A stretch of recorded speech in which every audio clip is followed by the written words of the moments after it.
the last sitting of Parliament was November. What I am saying is that the factual position, as opposed to the position he put forward, is that at any point between November and now, he or any member of this House could have submitted questions to the House via the clerk of the House. And those questions would have been before this Parliament. So, Mr. Speaker, you were entirely correct to say, as you did, to this House and to the world, that no questions were put forward for consideration or answer at this Parliament. And if the Honourable Member from Marigot, as he just is shouting, that is not in dispute, then it means that he has been dishonest, as opposed to what I said at the beginning, when I said he was perhaps a little misled. I thank you, Mr. Speaker. Mr. Speaker, with all due respect, the member must take back his statement that the Honourable Leader of the Opposition is dishonest. Dishonest about what? Dishonest about what? Mr. Speaker, the interjection by the Honourable Member was that effectively he was saying that there was no dispute, that there was the opportunity to ask the question. That is not what he told the House when he stood up a moment ago in his contribution. And whether or not he is happy with my characterization, then that's a matter for him. But I have no intention of withdrawing what I said. That makes you extremely dishonest. Mr. Speaker, let us proceed, yes. Yes, can I just make a small intervention with this? Recently, Mr. Speaker, you spoke about the committee's meeting, and I want to commend the House members.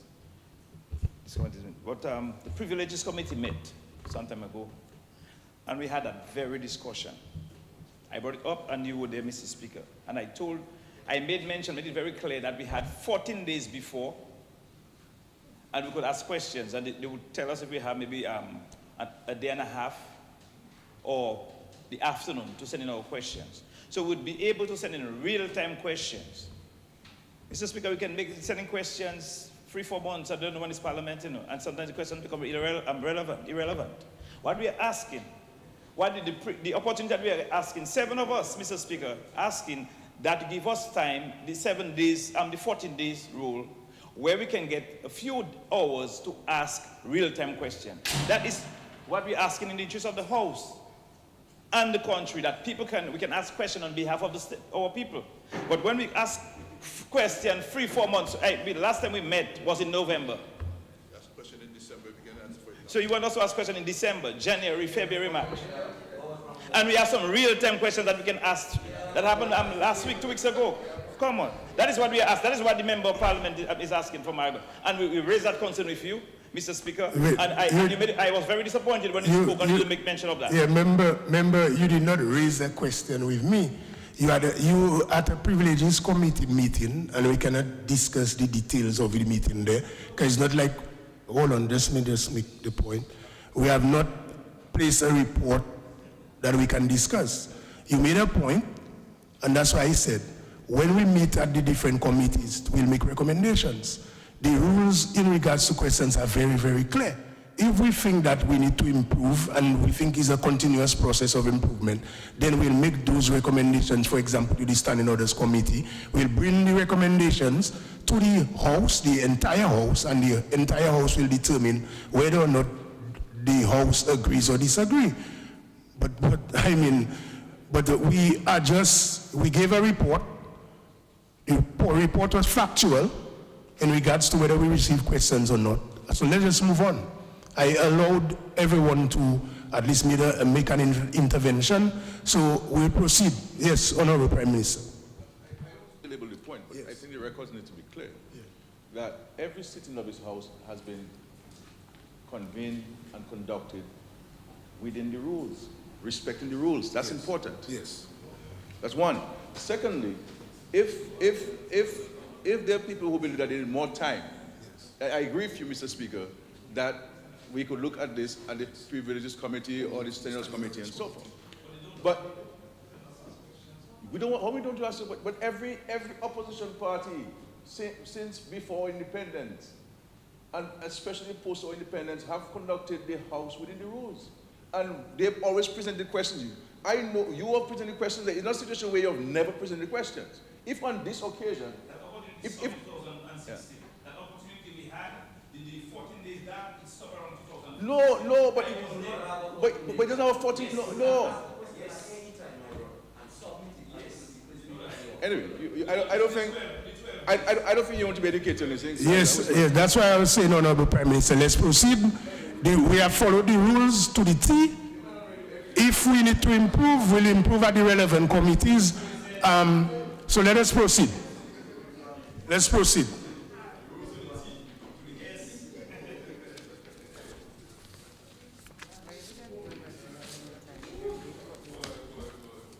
Report of committees.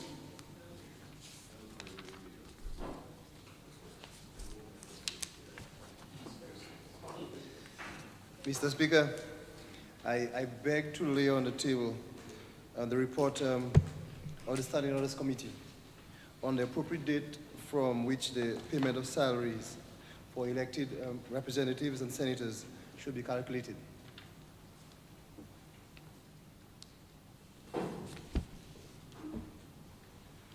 Government notices.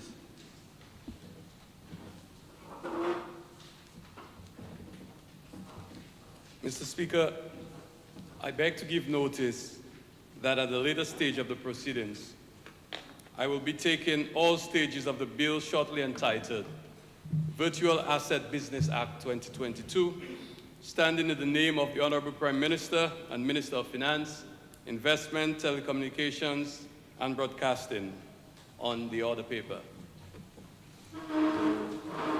Mr. Speaker, I beg to give notice that at a later stage of the proceedings, I'll be moving the motion, authorization for a credit facility from the International Development Association, IDA, for funding of Dominica's COVID-19 pandemic response and recovery, standing in the name of the Honorable Prime Minister and Minister for Finance on the order paper.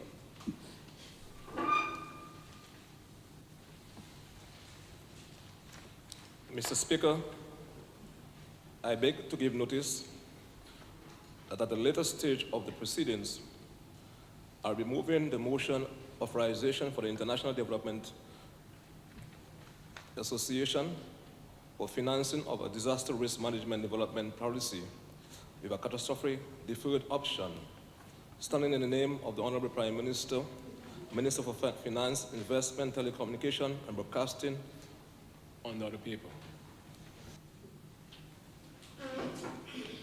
Mr. Speaker, I beg to give notice that at the later stage of the proceedings, I will move in the motion a report of the Standing Order Committee on the appropriate date from which the payment of salary to elected representatives and senators should be calculated, standing in my name on the order paper.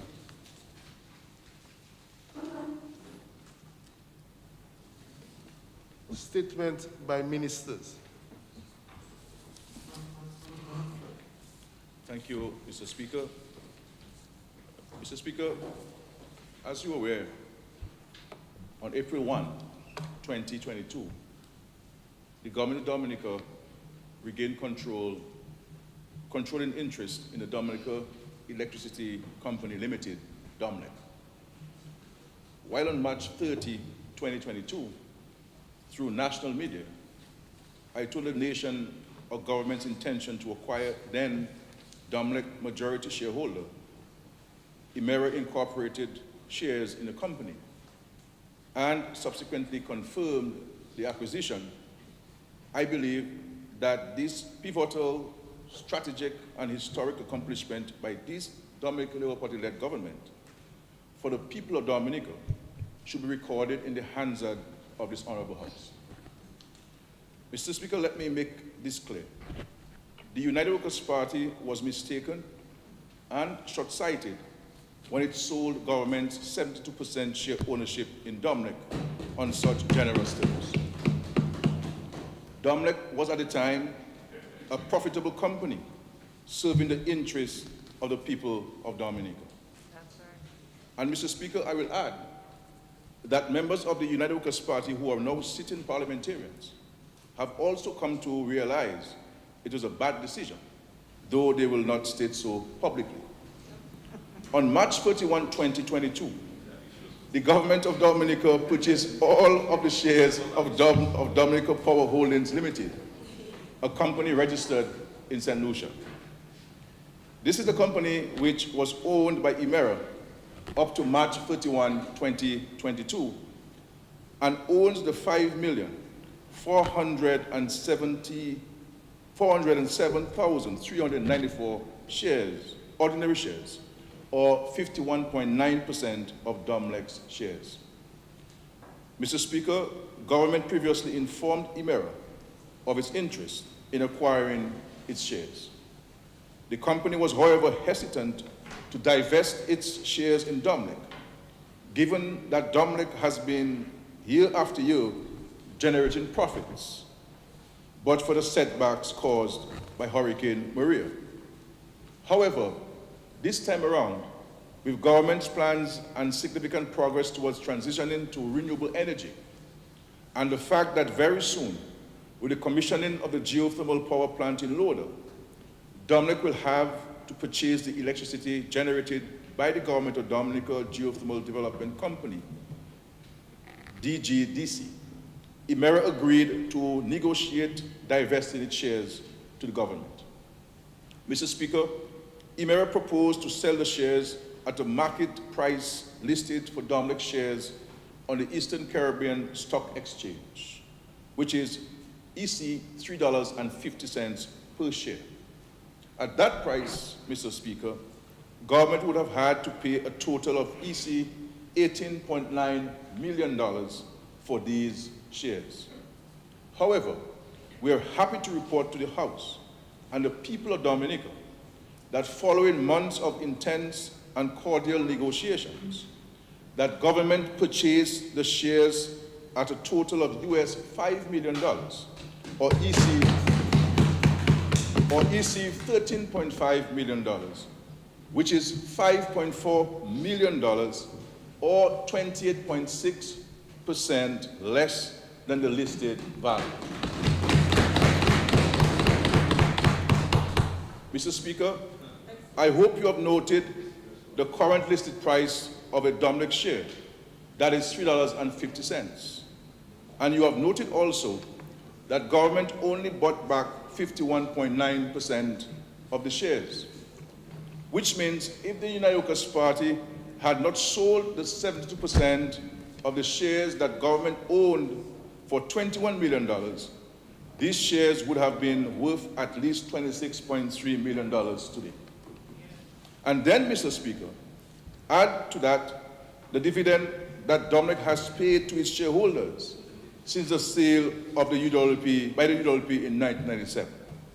72% of this would have been income for the government and the country. Mr. Speaker, just over the past 12 financial years, that is from 2009 to 2020, Domlec paid dividend totaling $24.8 million. The only years during that period where there were no dividend were 2018 and 2019 because of Hurricane Maria. Of the $24.8 million paid in dividends during 2009 and 2020, 72% or $17.9 million of this amount would have gone to the government's treasury to meet the needs of our Dominican people. Mr. Speaker, these are not the profits Domlec made over the period, because the profits were much more than that. These are the amounts they decided to pay out as dividend during that period. That is why we are confident that this was a decision fully in the interest of the people of Dominica.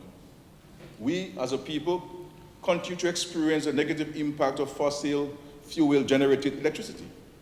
The reality is, when oil prices are high, the impact on our society, on our electricity bills and our finances is immediate. Furthermore, we are all aware of the negative environmental impact of electricity generation using diesel generators. Last but not least at all, I know that every Dominican is looking forward to the day when fuel surcharge, in general, will be no more on our electricity bills, and we have lower cost of electricity from our own renewable resources. The 10-megawatt geothermal power plant being developed in Loda will directly replace capacity currently provided by Domlec's diesel generators.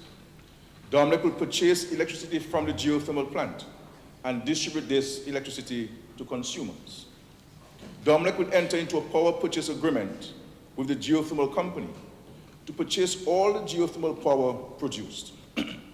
Based on the regulations of the Independent Regulatory Commission, the IRC, Dominic will not be permitted to enjoy any markup on the price of geothermal power sold to it. Public ownership of Dominic facilitates this significant change in Dominic's commercial model and will ensure that consumers enjoy the full benefit of cheaper geothermal power. Currently, the electricity transmission network is owned by Dominic. However, a new transmission network is being built together with the geothermal project to transfer the electricity from the geothermal power plant in Loda to the Foncolé and Sugarloaf electricity network centers and power generation facilities. This transmission network is also designed to A, relieve pressure on Dominic's 11 kV network and thereby reducing losses and increasing reliability of the network. B, allow the efficient and resilient transmission of the 6 megawatts of hydro electricity from the Roseau Valley. And C, provide resilience to Dominic's electricity network to minimize the damage caused by hydrometeorological events and to allow for the quick reinstatement of power in the event of damage. The commercial agreements, Mr. Speaker, required for the investment in new transmission systems and for the sharing of infrastructure and resilience enhancement are greatly facilitated by Dominic's new ownership structure. Additionally, the operation and maintenance arrangements for this new transmission network will also strengthen as a result of government majority ownership of Dominic. The construction of a new transmission network will be financed by the World Bank. The financing will be highly concessional to the government so as not to become a burden on electricity consumers.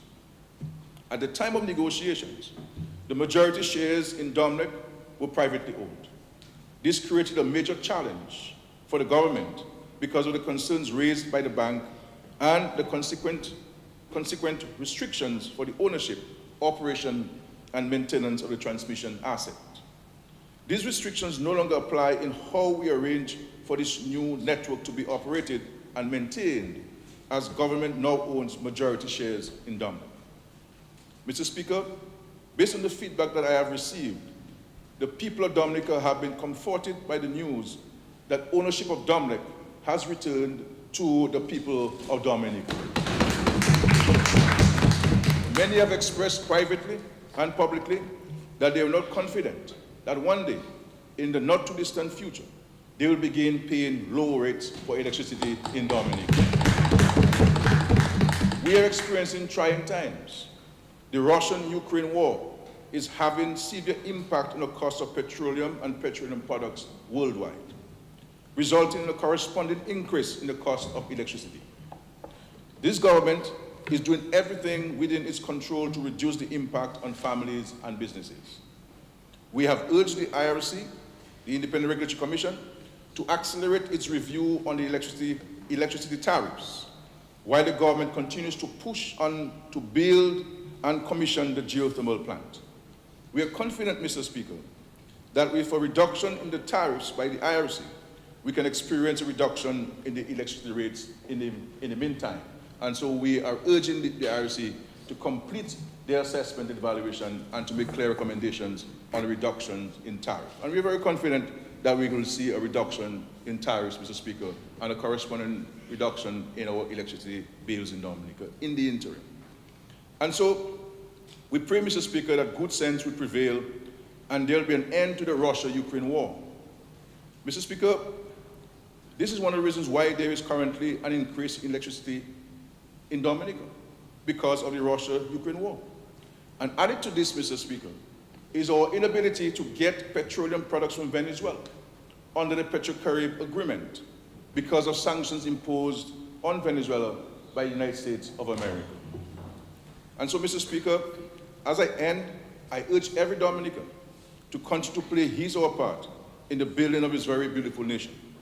And I thank God for his blessings thus far on this nation and pray that he continues to work with us as we build a resilient, dynamic Dominica. We have also urged Dominic to engage more in public education and sensitization on how we as consumers can reduce on the consumption of our electricity at our homes and our businesses. There are tips that can be used to get this going. Mr. Speaker, I want to place on record my appreciation to Honorable Dr. Vince Henderson for his efforts during the negotiation of the purchase of Dominic. I had appointed Dr. Henderson before he became the member, well, before he had his second coming as a parliamentarian, to lead the negotiation on behalf of the government, and I think he did a fantastic job. And I also want to recognize the efforts of the Financial Secretary, Ms. Dennis Edwards, who is a very stern and I'm looking for the correct word, Mr. Speaker, negotiator, who was really very bright and very clear. And so I think the country is very blessed to have people like you said, managing the day-to-day finances of the country. Thank you, Mr. Speaker.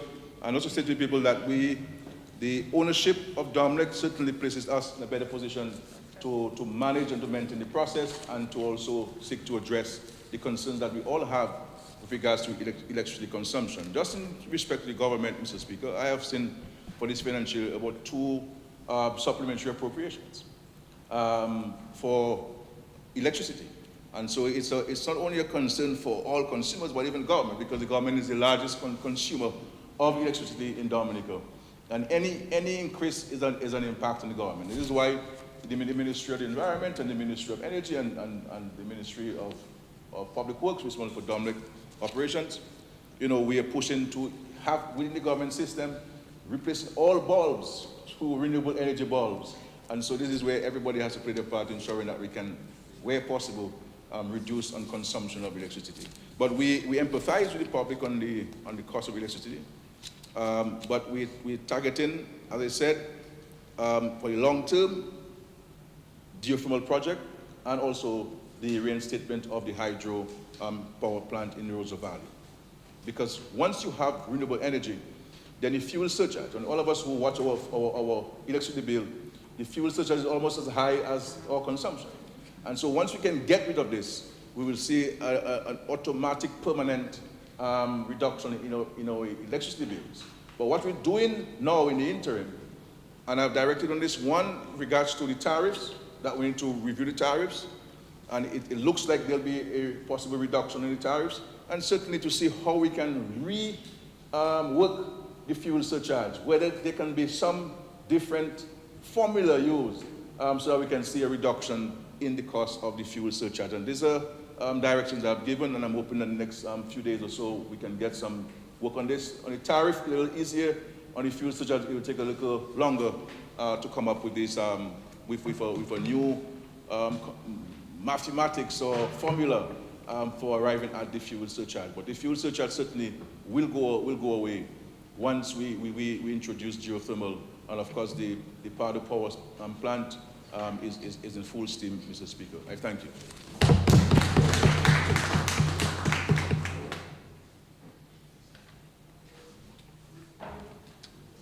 Introduction of bills. Honorable Dennis, your mic is on.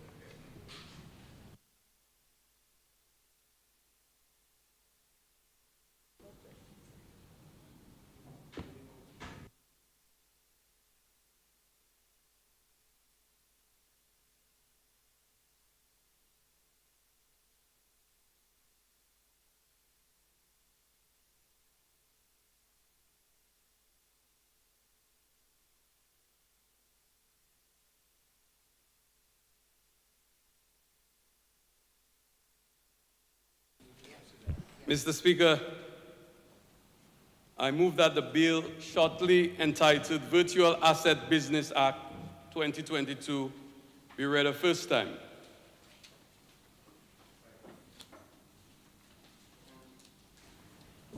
Virtual Asset Business Act 2022. The bill has been read a first time.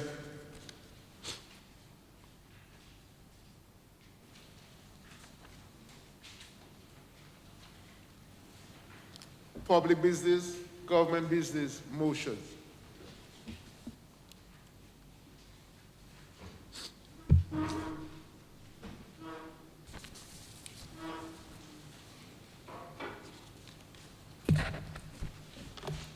Authorization for credit facility from the International Development Association, IDA, for funding of Dominica's COVID-19 pandemic response and recovery.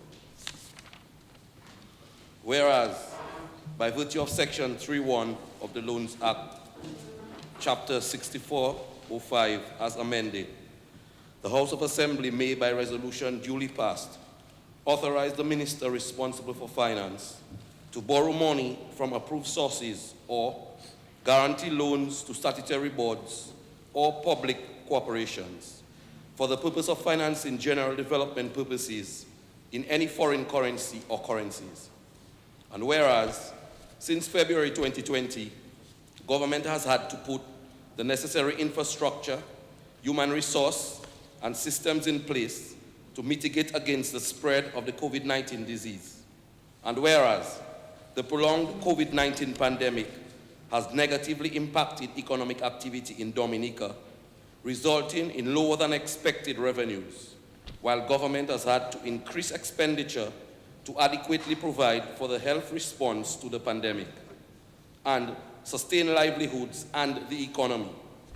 And whereas government intends to contract a second loan COVID-19 response and recovery programmatic development policy credit facility from the International Development Association, IDA, for a sum not exceeding 30 million United States dollars, equivalent to 81 million East Caribbean dollars, to support Dominica in its COVID-19 pandemic response and recovery by 1, saving lives, protecting livelihoods, and preserving jobs, and 2, strengthening fiscal policies, public financial management, and debt transparency for a climate-resilient recovery. And whereas this second COVID-19 response and recovery credit facility includes reforms in support of fiscal consolidation, critical for investment in climate adaptation and building buffers to deal with recurrent climate events. It also builds on and deepens the fiscal and public financial management reforms being undertaken by government. Be it resolved that in accordance with Section 3.1 of the Loans Act, Chapter 6405, as amended, this Honorable House authorizes the Minister for Finance to borrow by means of credit a sum not exceeding 30 million United States dollars, equivalent to 81 million Eastern Caribbean dollars. Interest 0.75% per annum, plus a basis adjustment to the service charge, commitment charge of 0.5% per annum, repayment 60 annual installments commencing 60 semi-annual installments commencing November 15, 2032, and a grace period of 10 years. I beg to second it, Mr. Speaker.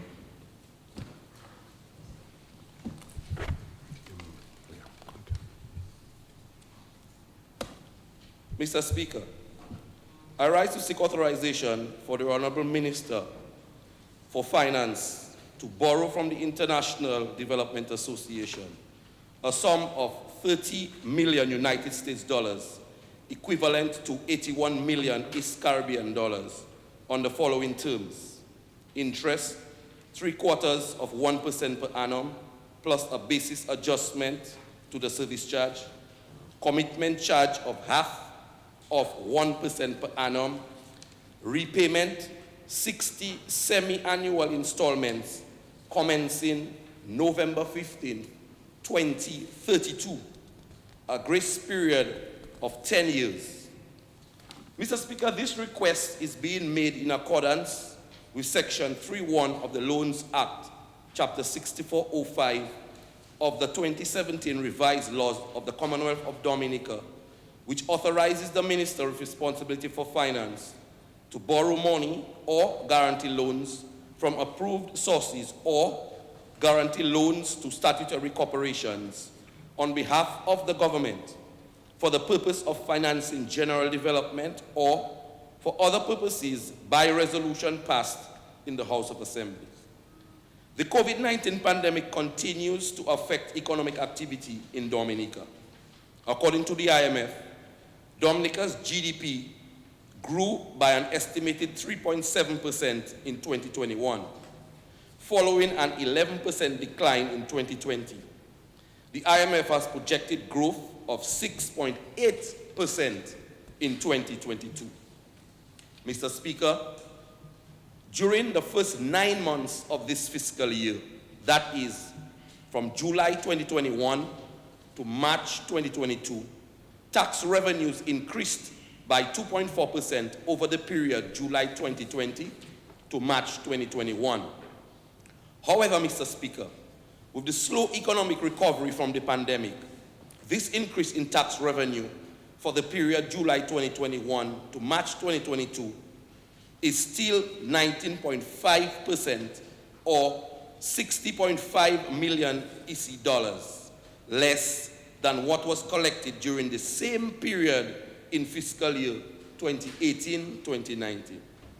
At the same time, Mr. Speaker, while the government has succeeded in reducing non-COVID related recurrent expenditure, overall expenditure has remained high as the country continues to battle this deadly disease. And so, since March 2020, the government has spent, Mr. Speaker, listen to that. Since March 2020, the government has spent in excess of 37.6 million EC dollars on the Ministries of Health Management of COVID-19, Mr. Speaker. Mr. Speaker, this is by no means all of the COVID-19 related expenditure, as this amount does not include, for example, the significant increase in the cost of securing our borders, the support provided to businesses which were and still are being affected, the tax relief and rebates to residents and businesses, the grants totaling $8.1 million which were paid on government's behalf by the Dominica Social Security, and to the self-employed and employees who suffered significant loss of income. And that's just to name a few of the other COVID-19 related expenditure and transfers. The weak revenue performance coupled with the increased expenditure related to the COVID-19 pandemic has created a financing gap during this fiscal year. The Minister for Finance has approached the World Bank to obtain a budget support loan from the International Development Association, IDA, which would be used to bridge that gap. The bank had provided a similar loan to bridge the gap during the last fiscal year. This loan has been evaluated in the context of government's medium-term debt strategy and is consistent with the objectives of that strategy. At the end of December 2021, public debt to GDP stood at 100%, Mr. Speaker. This debt level is as a result of the loans procured for post-Hurricane Maria reconstruction and COVID-19 response and recovery, as well as the sharp decline in GDP since the start of the pandemic. Note, however, Mr. Speaker, that the debt to GDP ratio at the end of calendar year 2022 is not expected to increase as a result of this loan. due to the 6.8% growth, 6.8% growth projected for 2022. Mr. Speaker, this government would have preferred not to incur additional debt, as is characteristic of us. As you are aware, we were well on our way to bringing the debt to GDP ratio below 60% before those disasters, Mr. Speaker. However, having to respond to 3 major economic shocks in 5 years in a small country like Dominica with limited financial resources, government has had to deplete its reserves to respond to the needs of its people, reconstruct the country, support vulnerable businesses, and continue to provide services to residents. Many governments across the world would have by now increased taxes to recover the huge costs that this government has had to incur over the past 7 years. However, to date, we have tried our best not to increase taxes. We have instead provided tax relief by way of income tax deduction and rebates, and duty reduction and subsidies at customs. We have also continued all of the social programs which existed prior to these shocks. Mr. Speaker, we are hoping that the economy will continue to grow, and pray that God will continue to bless us and to protect us, particularly during the hurricane season this year, which is just about to begin. I now commend the resolution to the entire House. Thank you, Mr. Speaker. The motion is before the House for debate.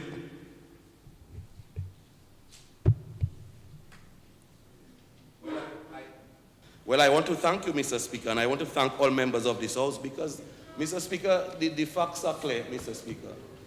The facts are clear, Mr. Speaker. We have seen the destruction that was caused, Mr. Speaker. We have seen the destruction. Mr. Speaker, this House is a serious. Yeah. We're not here playing cat and mouse, Mr. Speaker. Yes. We are here to do the people. Honourable Minister, you wanted to speak, but you see, we have to be going through that over and over. If you just need to stand up. Okay, I'll allow the Honourable Senator to speak. Yes. But members, remember, we know the procedure. So if we intend to speak, just stand up. I stood. Let us rule. Let's proceed. Thank you, Mr. Speaker. Mr. Speaker, I'm listening to the passionate proposal of this motion that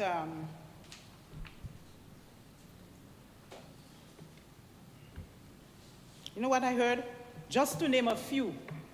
You come to this Honorable House, you are asking for us to support, to borrow funds, finances, to continue to support COVID-related expenses. And the only accounting I heard that made sense, Mr. Speaker, was from the Ministry of Health.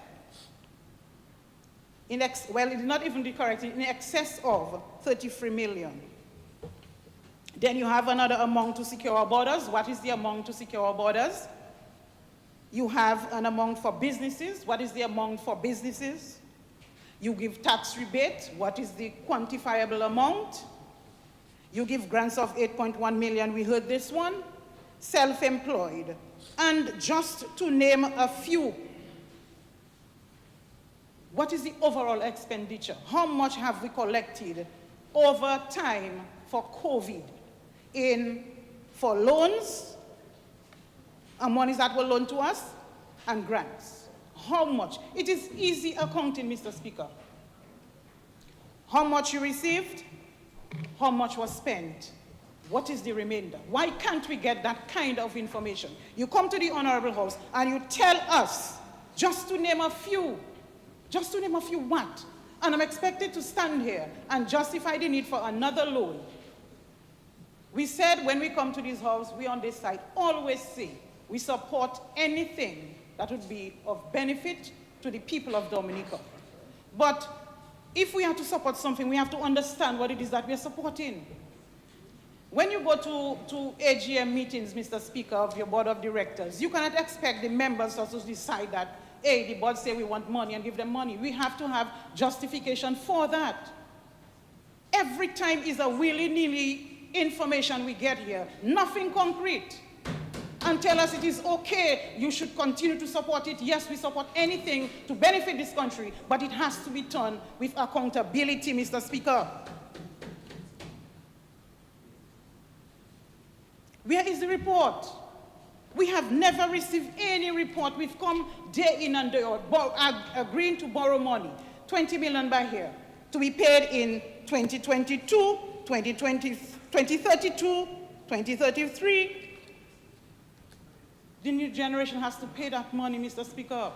How do we explain to people that the money was used wisely? How do I know that the money was used wisely when you tell me, just to name a few, where is the few? What is the rest of the expenditure that was made under COVID that you cannot name to this honorable house? This is where we take decisions. Mr. Speaker, it is easy, and we are tired of coming here, listening to the same thing over and over again, and nothing concrete is given to us as to what it is that we are supporting. How can we, in good conscience, do so in the absence of reporting on the funds borrowed and allocated for the same purpose? Where did the money? We said to sustain livelihoods and the economy, health response to the pandemic, to strengthen fiscal policies, public financing management and debt transparency for a climate resilience country. We keep on saying that over and over again, and now it becomes a cliche, Mr. Speaker, that we need to know in this honorable house what is happening with the finances of the state. How is it being used? How is it being used? Mr. Speaker, could I have some peace, please? Thank you. How is it being used? And then we continue to support the measures for helping our people to move them from where they are. Because can we say on the ground that we can see the impact of all the millions and millions of dollars that we have loaned and we have been granted to in order to deal with COVID, Mr. Speaker? And if you all are serious, you members of the House here, you will understand, I'm sure you all know this thing, right? You all have to understand what is going on here. We cannot just sit here with our head bows and our eyes closed and realize that what is happening here is the business of the House, is the business of the country. And we have to ask questions. This is the reason why we are here. $81 million, EC dollars. Some time ago, we had 170-something million, and you come there and you tell us, just to name a few. Just to name a few has no name, it has no amount, it has no justification. Mr. Speaker, we can do better than that, and if the members of this House are in agreement and if they are honest with themselves, they will understand that this is accounting. And Mr. Speaker, you know, you worked in business, so you could still continue to do so. Accounting is very important. Transparency is very important, because the monies that we loan belongs to the people of Dominica, because they are the ones who are going to pay it back in 2032, the next generation. What are we going to do, Mr. Speaker?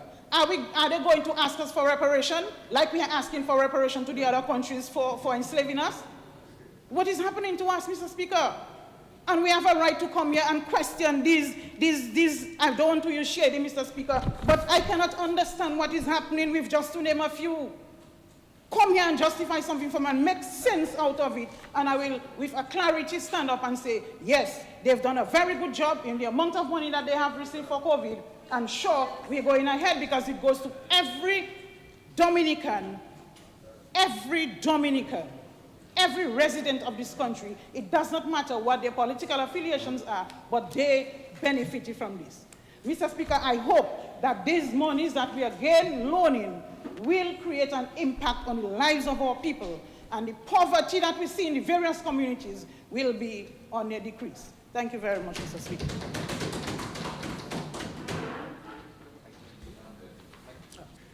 Mr. Speaker,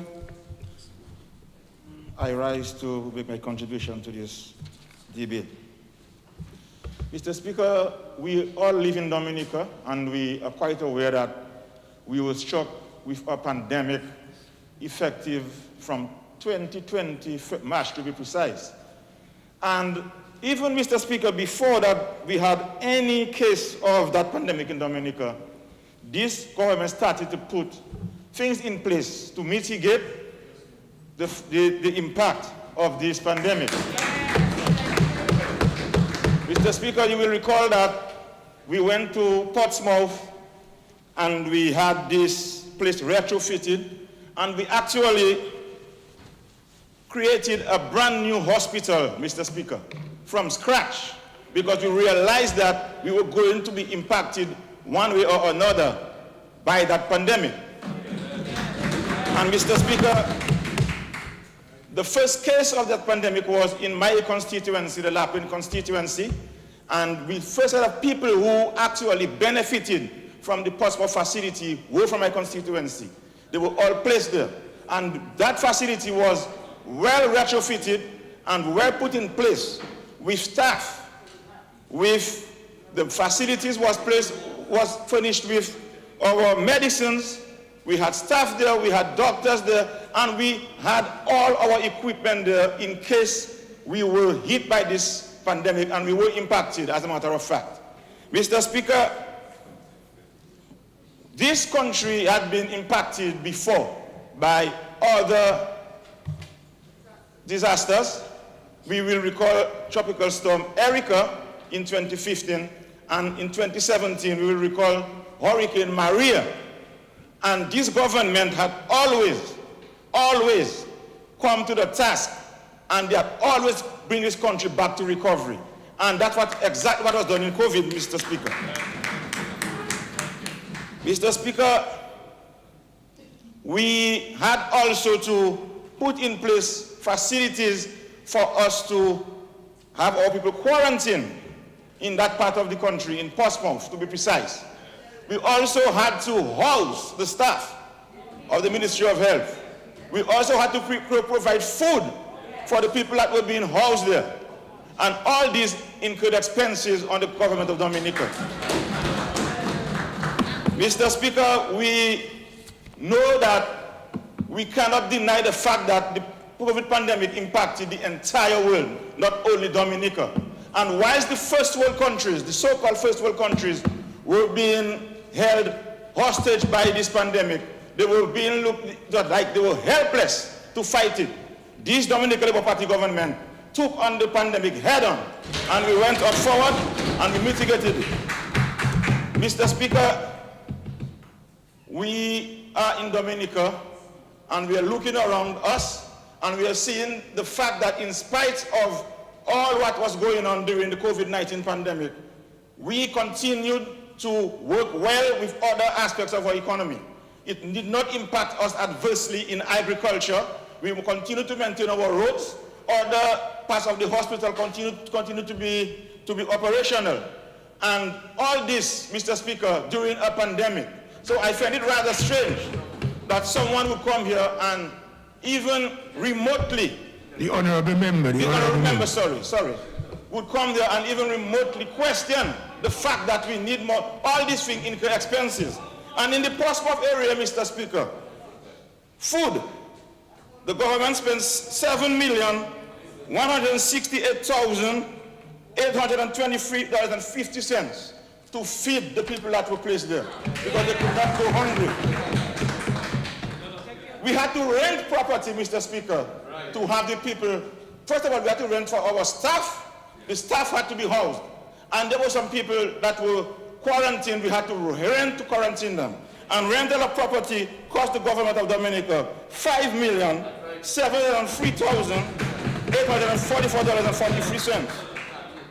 Mr. Speaker, professional and consultancy, $1,741,465.11. Mr. Speaker, salaries and wages, because not only did the government have to redeploy people that were already employed, we had to employ new people, new consultants to go there, Mr. Speaker. $1,662,000.75.14. Stop. No, I continue, Mr. Speaker. Mr. Speaker, supplies and materials. We had to retrofit the place. We had to have materials there for the cooking for the patients and the other members of staff. We also had to, first of all, let me remind this House that we were the first country to receive vaccines in the Caribbean. We also were the first to receive ventilators, so much so that we helped our Caribbean brothers when they were in need. Mr. Speaker. Mr. Speaker, operation and maintenance, 19,415,058. Mr. Speaker, sundry expenses, 3,607,189.08. A total of 26 million in Portsmouth. $268,606.75. Mr. Speaker, we also had to be maintaining our CNCDs and all other health centers in the districts. We did not even have to incur this step in that. So the Senator, Joseph, by now would realize that the government of Dominica did spend and is being accounted. Now, the 47 million does not involve, that is only in one facility. And we in Dominica should be very, very happy that this government took us from where we were in 2020, what was expected to be 15,000 deaths, 10,000 deaths, to under 100 deaths. And we will continue to do that. And at the Ministry of Health, we are thankful to our staff, because the staff are those that were on the field, scoring the runs, fielding the balls, catching the catches, and the Ministry of Health was there to see them through on the government. So the Ministry of Health was well staffed, and our staff did what they had to do. And I'm congratulating them, and I'm thanking them on the behalf of the government, Mr. Speaker. And we will continue to fight the COVID-19 virus head on. We will continue to do what we have to do. And the ministry is now in the process of also taking on the CNCDs as in simultaneously with the COVID-19 virus. And the Ministry of Health of Dominica in Dominica, with the government of Dominica, headed by the Prime Minister, Roosevelt Skerrit, is very, very, very, very aware of what is going on. And we are taking our work very, very seriously. The people of Dominica comes first, and we will continue to do what we have to do to help them. And I will end by saying that I heard a calypso saying that the best thing that ever happened to this country was Skerrit and the Labour Party. He took this country from the brink of bankruptcy and took it to recovery. Mr. Speaker, I support this bill 100%.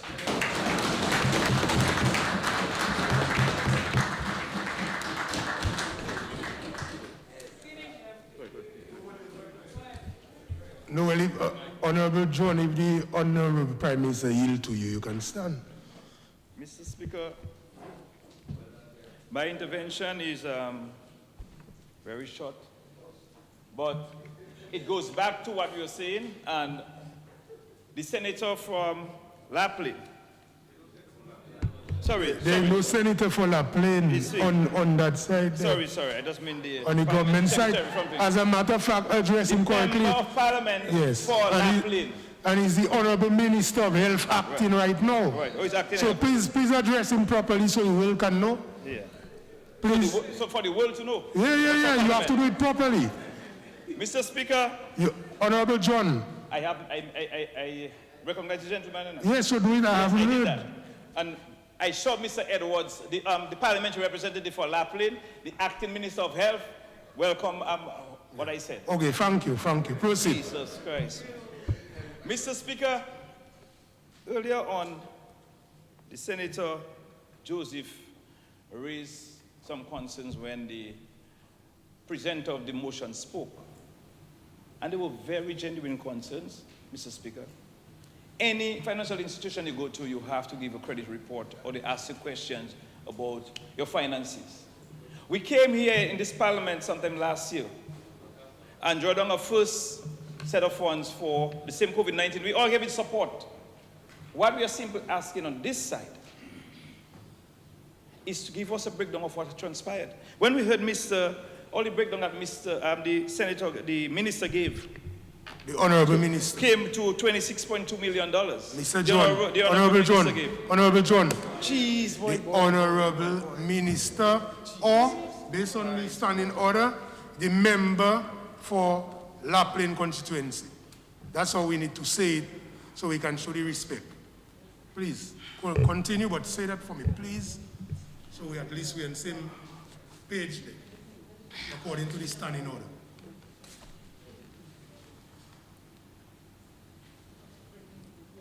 Mr. Speaker, we all recognize on this side of the House as well what the pandemic did to us, and anything to assist the country to move in the right direction, we'll give support to it. What we are saying, Mr. Speaker, and I repeat it, we need accountability and transparency with these things. This is the state funds, not our personal money. And for us to come in this house to ask for that, and we have been ridiculed. Mr. Speaker, $30 million, $81 million to be paid by Dominicans in the next 10 years is not money you can pick from trees. It's money that we have to pay back. We have to invest wisely. We have to spend wisely. We have to be accountable. And as members of parliament, we all, on both sides, should ensure that there is accountability. And asking where we spend, the president of the bill, the minister made mention of $47.6 million that was spent, and then Nisi and the rest, and other areas. I heard the minister spoke about quarantine, hospital imports, medicine, food, rental of properties, professional and consultancy, salaries and wages and supplies and materials and operational materials. Mr. Speaker, all these expenditures of the state, not the Labour Party, and asking for this in Parliament, Mr. Speaker. Mr. Speaker, the two is important. I thank you, Mr. Minister, for Minister of Health. The IMF stated in its staff concluding statement of 2021, Article 4, mission in December 2021. The COVID pandemic hit Dominica hard, impacting tourism and related sectors. Mr. Speaker, we have heard members, people in the tourism sector has been trying to get support. We heard of a loan facility made available for them at the Aid Bank, and we're still hearing they're struggling. We're hearing that other people who got affected, single parents and others who got affected during the COVID pandemic. Have we seen it fit to provide some sort of support for them, to cushion the problem that they have, in financial issues that they have when we get all these monies? These are some of the things we have to look at doing, that we have been asking on this side, to ensure that those in need or those who got affected by the pandemic, as you said, it was not only the health sector got affected, but every other sector got affected because of the pandemic. And that's where accountability comes in, or transparency, that we see where we spend the monies. And down the road, the $81 million that we're asking for now, that we are creating the platform to pay back. That is what we're asking for in this House, Mr. Speaker. And that is what I would like to see happen. And I close on this point saying that we need transparency, accountability on issues of this to ensure that we have good governance and to get support on both sides of the House. Thank you, Mr. Speaker.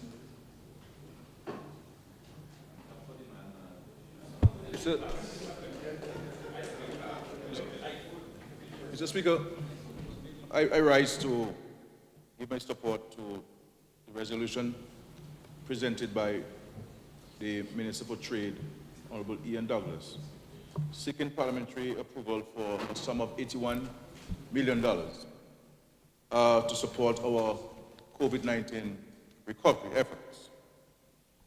Now, we all recognize that every country in this world has been impacted by the pandemic. Developed countries as well as developing countries. In some countries, Mr. Speaker, they have the privilege of printing money. We don't have that privilege to be able to print money. We raise monies through taxation, through grants, and through loans.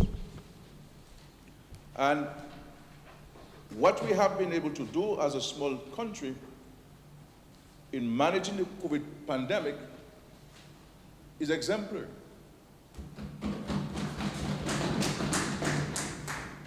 Our mission during this pandemic was to, one, save lives, and two, to maintain the dignity of our citizens, to ensure that as far as possible they could keep their jobs.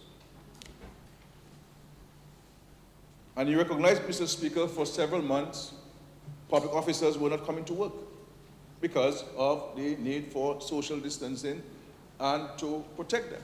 But they all got paid. Every member of parliament, Mr. Speaker, got paid on time every month. Every pensioner in Dominica, Mr. Speaker, get a pension every single month. All our social services, social safety net programs have been maintained.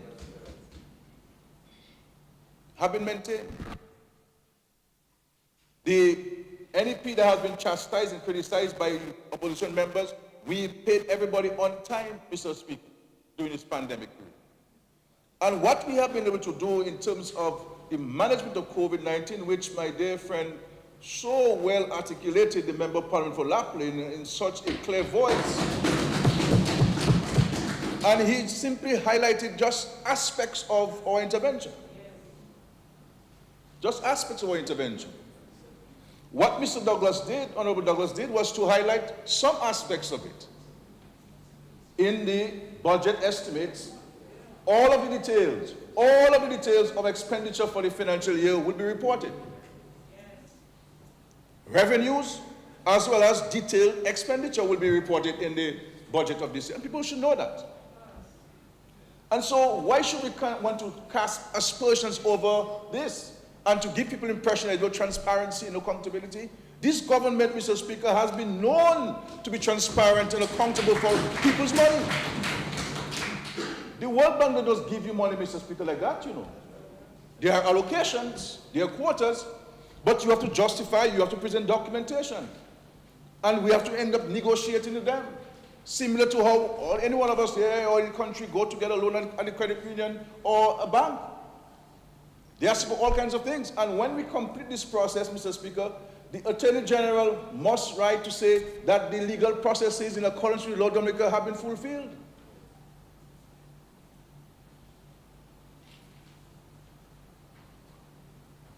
And we must not do that. We must not speak on both sides of our mouths. We support everything the government does, but we don't support anything the government does now. Never. And when in all of this pandemic, Mr. Speaker, we could have said as a government that we're not building no homes for anybody, we're not fixing any homes for anybody, Mr. Speaker, but we continue to build homes and fix homes for Dominican citizens. We have not turned down one Dominican who has come to us, Mr. Speaker, during this pandemic period to say we have to go overseas for medical care and we need 100,000 East dollars or 200,000 East dollars. We have helped every single person to go to this country to seek medical care.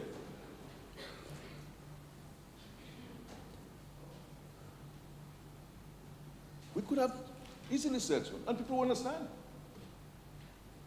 And so what we have been doing, Mr. Speaker, and if all of the concessions we've given in this financial year and the one before this, much to the surprise of Dominicans, all of this thing costs money.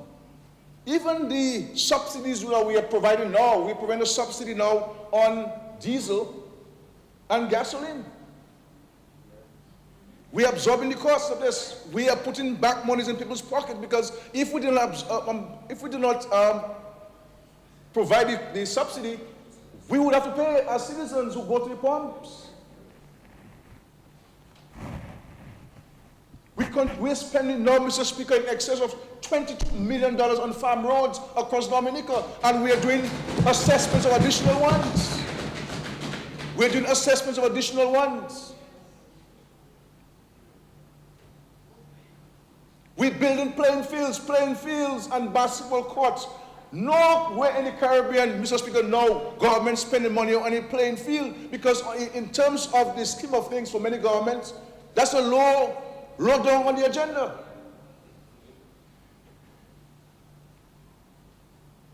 So, notwithstanding the pandemic, Mr. Speaker, notwithstanding the huge cost, at one point, as we reported here to the Parliament, you can't take the truth.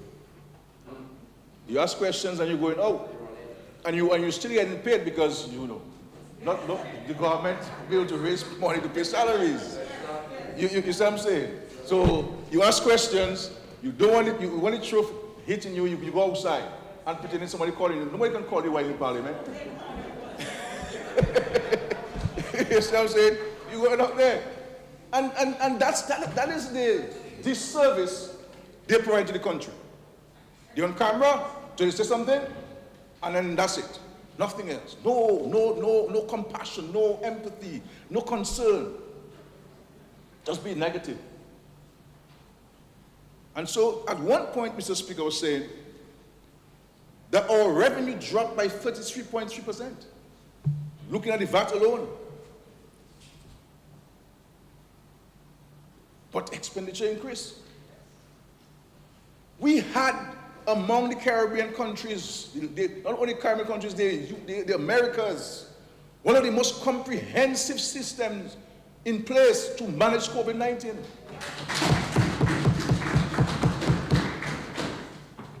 And so, yes, you can ask questions, but do so honestly.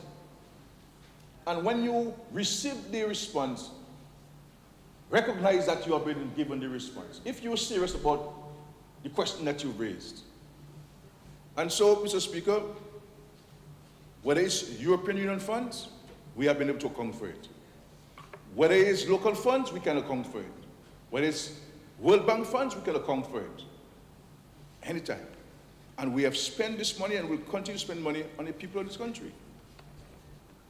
But when it comes to the management of COVID-19 and our efforts to respond and to provide the recovery impetus, Mr. Speaker, we need to be commended as a government and a country for our efforts as a small country. And coming on the heels of the most devastating natural disaster any Caribbean country has seen, Mr. Speaker, 226% of its GDP impacted. If that was a developed country, Mr. Speaker, I keep telling them when I meet with them, that 90% of its GDP, 2 years later, 226% plus COVID-19, how you survive? But we are grateful to the Lord, Mr. Speaker, that He continues to be with us, and He continues to guide us and provide us with the resources and the friends and the relationship that we've developed, will provide the support to us. So I really want to commend the Minister for his statement and the highlighting of some of the aspects of the expenditure. And the Minister was transparent.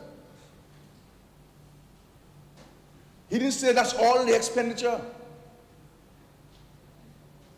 What is transparency, Mr. Speaker?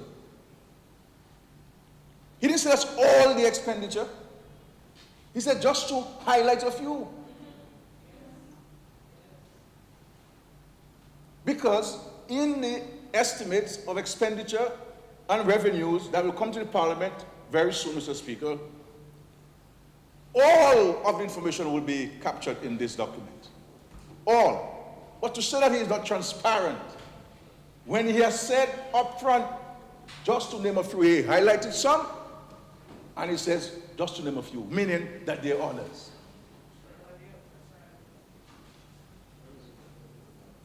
Transparency and accountability, Mr. Speaker. And so, Mr. Speaker, we welcome this opportunity and we look forward to the support of the entire House as we move ahead with the business of the state. Thank you, Mr. Speaker.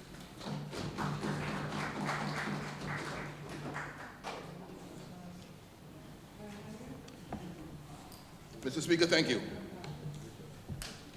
This resolution for authorization for credit facility from the International Development Association, IDA, for funding of Dominica's COVID-19 pandemic response and recovery is before this House for debate.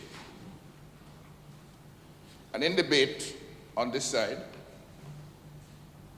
we are simply seeking to have a better understanding in the public interest of how these funds being loaned will be spent and how the funds loaned previously have been spent. There's nothing about that for anybody to get upset about. We have a responsibility in this House to account to the people of the Commonwealth of Dominica for their monies. So now we're saying that on behalf of the people of Dominica, we will contract a loan with the International Development Agency for $81 million, and we will start paying back for it in 2032. I will not be here in 2032.